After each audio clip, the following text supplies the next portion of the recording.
Easy math অনলাইনের আরো একটি গুরুত্বপূর্ণ ক্লাসে আমাদের সবাইকে স্বাগতম।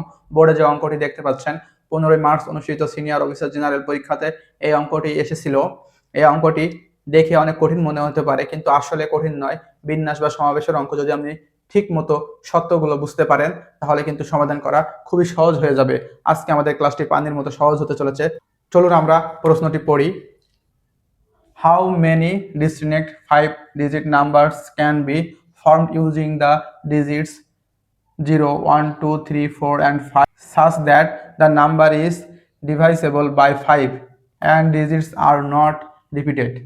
এখন এখানে বলা হয়েছে 5 ডিজিটের আপনার সংখ্যা তৈরি করতে এই 0, 1, 2, 3, 4 and 5 ব্যবহার করে যেটা হবে সেটা 5 দিয়ে বিভাজ্য হয় এবং ডিজিট মানে এর ভিতরে কোনো সংখ্যা যেন পুনরায় ব্যবহৃত না হয়। তাহলে প্রথম শর্ত কি?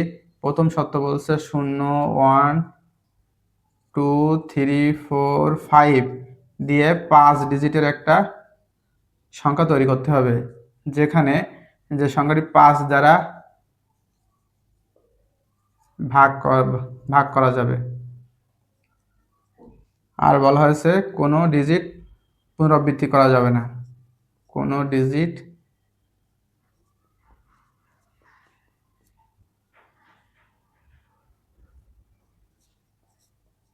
পুনরাবৃত্তি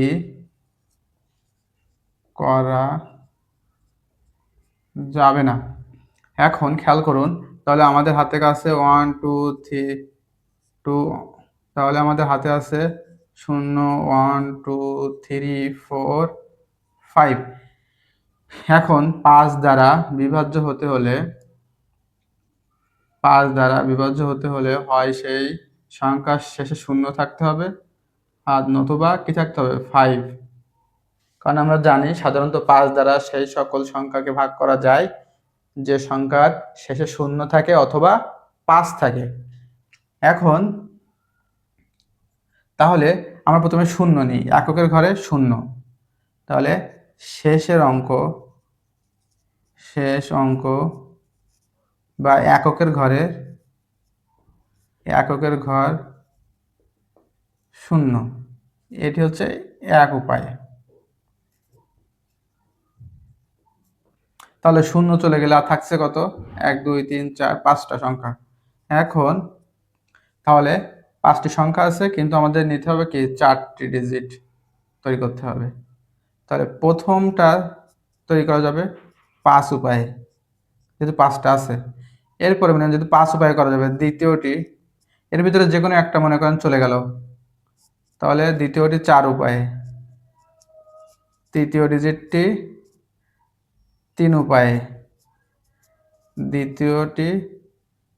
চতুর্থটি 2 উপায়ে।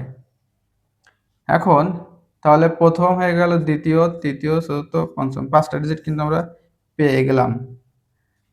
প্রথমে 0 নিয়েছিলাম এক উপায়ে, এরপরে 5টা ছিল, তার মানে প্রথম ডিজিটটা আমরা কয় উপায়ে নিতে পারি? 5 উপায়ে।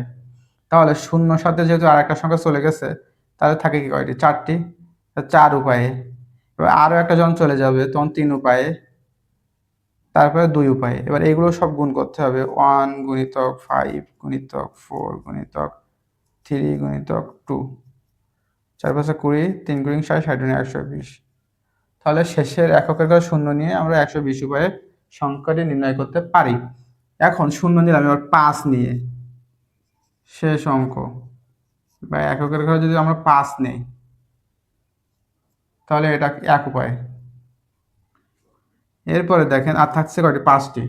0, 1, 2, 3, 4, 1টা 2টা 3টা 4টা 5টা। কিন্তু 0 কিন্তু প্রথমে নেওয়া যাবে না। প্রথমে কি 0 নেওয়া যাবে না, কারণ যদি কোনো সংখ্যা প্রথমে এরকম থাকে, তাহলে কি সেটা কি 5 ডিজিটের হলো না 4 ডিজিটের? 4 ডিজিটের হয়ে যাবে, যে কারণে প্রথমে 0 আমাদের নেওয়া যাবে না। তাহলে 5টি সংখ্যা থাকলেও আমাদের 0 যেহেতু নেওয়া যাচ্ছে না, তাহলে 1টি 2টি 3টি 4টি 4 উপায়ে প্রথম সংখ্যাটা নির্ণয় করা যায়।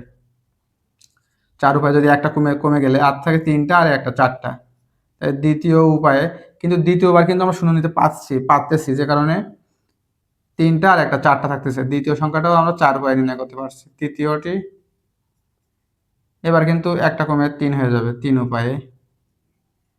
চতুর্থটি 2 উপায়ে। এবার এইগুলো জাস্ট আমাদের গুণ করে দিলে হয়ে যাবে 1 × 4 × 4 × 3 × 2, 4 একে 4, 4 4 16, 3 × 48, 48 জন্য 96। এবারে 120 আর 96 যোগ করে দিলে অ্যান্সার।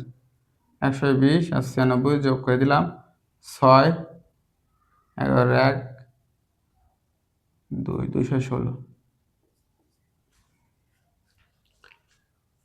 বিন্যাস বা সমাবেশের অঙ্ক আসলে আপনাকে অবশ্যই এভাবে সত্যগুলো মেনটেন করে বুঝে বুঝে প্রত্যেকটা ধাপ বাই ধাপ অনুশীলনের মাধ্যমে সমাধান করতে হবে।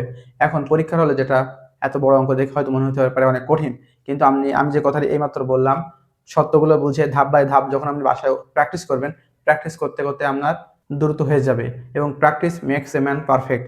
সো আপনাকে অবশ্যই গণিতে ভালো হতে হলে অবশ্যই গণিত প্র্যাকটিস করতে হবে। গণিতের সব জটিল সমস্যার সহজ সমাধান পেতে আজই আমাদের পেজটি ফলো বা সাবস্ক্রাইব করুন এবং যুক্ত থাকুন ইজি ম্যাথ অনলাইনের সাথে।